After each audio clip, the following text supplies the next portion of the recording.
Hello guys, what's up? So in this quick video I'm going to show you how you can get this old grandma face filter or nenek muka tua filter on Instagram. So this is the filter name is Don't Judge Me 2.0. So to use this filter, just press and hold the camera button. There is music also, but sorry, I can't play the music here because it might be copyright strike. So let me.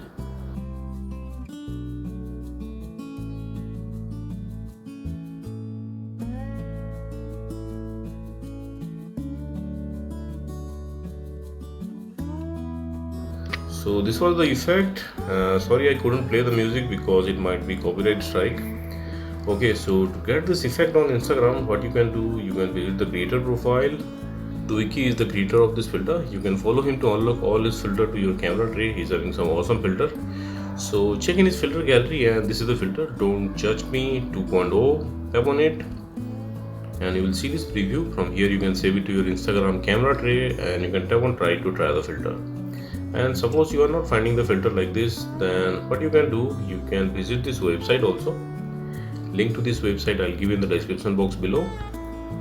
Here in this website you will see the link to the filter. Just tap on the link and open it with Instagram. Okay, and likewise also you can get this effect. So thanks for watching the video guys. See you in the next video.